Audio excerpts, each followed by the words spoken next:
While they're gnats that you just got to smack away out of your life. You have complete dominion over the enemy and all of his tricks.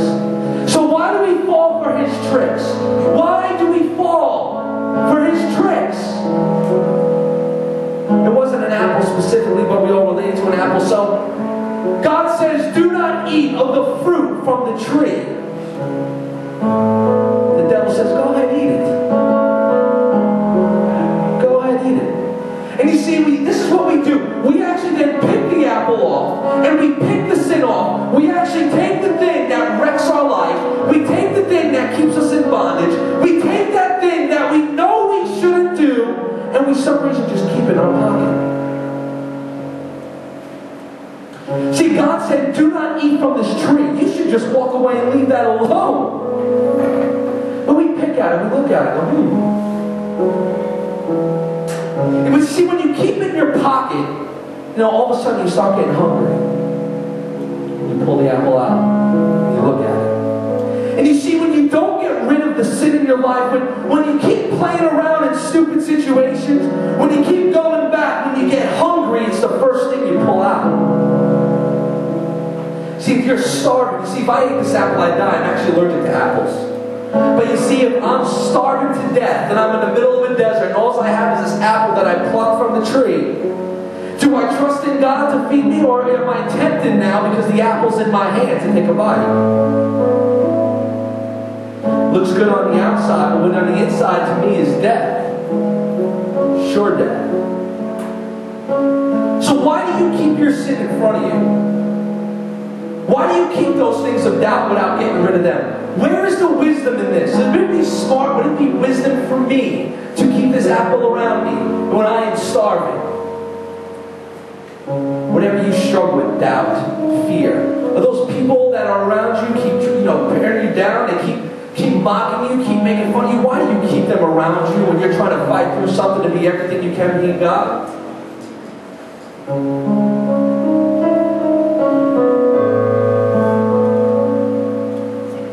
Pornography is your thing. Why do you keep that computer next to your bed at night when you can't sleep and it's sitting there staring at you right in your face? Drugs are your thing. Why do you keep talking to those people that do nothing but give you this stuff that drags your life down, takes all your money, robs you of everything you got? Why do you still have your numbers in your phone? Why do you still keep around these people? Why is it so hard that we can't take this sin and get rid of it? Why is it so hard that we can't take this apple and just smash it? Why is it so hard that we take the things that wreck our life and put them in our pocket? Why do we take the things that destroy us and keep them so close? What is stopping you from being everything that God has called you to be?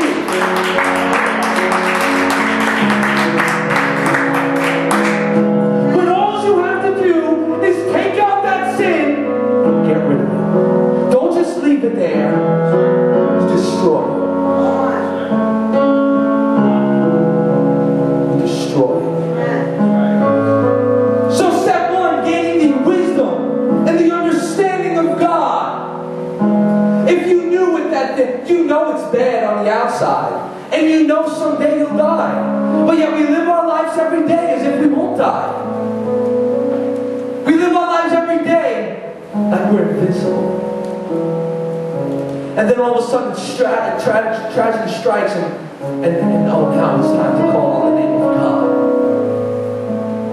Now it's time to call on God's name. So where does this wisdom and this knowledge come from? We all turn to Job chapter 32, verse 6.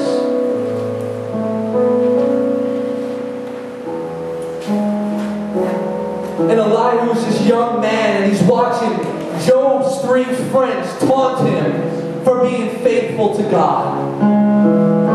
Job was a very rich man, had a beautiful wife, he had many kids. And Satan and God have a conversation in the beginning of this book where God allows Satan to put him through the fire. gone. His kids, gone. His wealth, gone.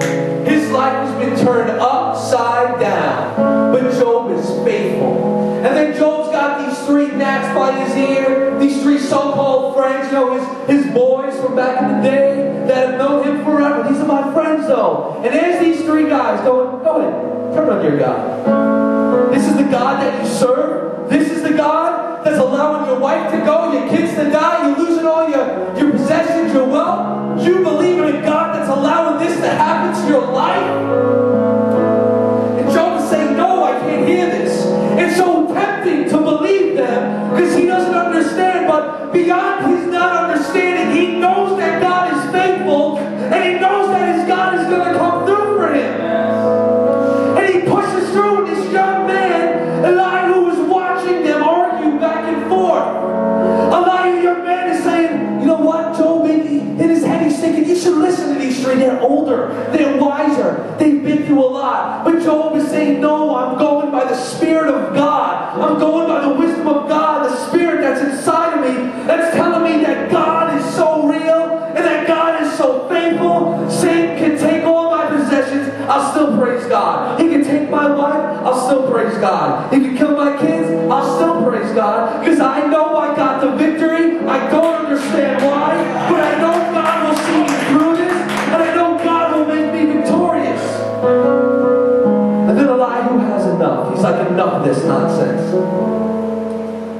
He goes, I'm young in years and you are old. Therefore I was shy and afraid to tell you what I think. I thought age should speak and increased years should teach wisdom. But it is a spirit in man and the breath of the Almighty that gives them understanding. The abundant in years may not be wise, nor may elders understand justice. So I say, listen to me, and I too will tell what I think. Behold, I waited for your words, I listened to your reasonings. And while you pondered what to say, I even paid close attention to you. Indeed, there was no one who refuted Job, not one of you who answered his words. Do not say we have found wisdom. God will rout him, not man. For he has not arranged his words against me, nor will I reply to him with your arguments. They are dismayed, and they answer no more. Words have failed them. And shall I wait because they do not speak, because they stop and answer no more? I too will answer my share. I also will tell you my opinion. For I am full of words. The spirit within me constrains me. Behold, my belly is like unvented wine, like a new wineskin. It is about to burst.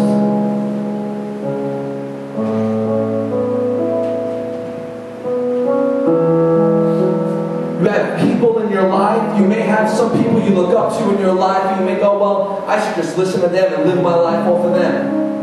But it's not the man who has the wisdom. It's the Spirit of God that gives wisdom and understanding. And if you understood the dangers in your life of keeping, if God was to give you, hey, check this out. If you were to keep this person in your life is going to end up just like this and show you. And if it was ended in complete destruction, would you still keep that person in your life? It's so easy to make the cut. Because you're seeing with your physical eyes, and God is trying to tell you right in your spirit, you know it's wrong, and you know it's not good for you, yet you do it anyway. Because the enemy tries to reason in your head why you should, and whenever you find yourself trying to convince yourself of something, it is not of God, it is not the wisdom of God, it is not the understanding of God, because that comes with peace and not confusion, that comes with power and not destruction. Go to Ecclesiastes chapter 1. We're going to end over here in the book of Ecclesiastes, written by a man who was full of wisdom and knowledge, known as Solomon, who had all the money in the world, had all the girls in the world. This guy had it all. This guy had everything the world would want him to have.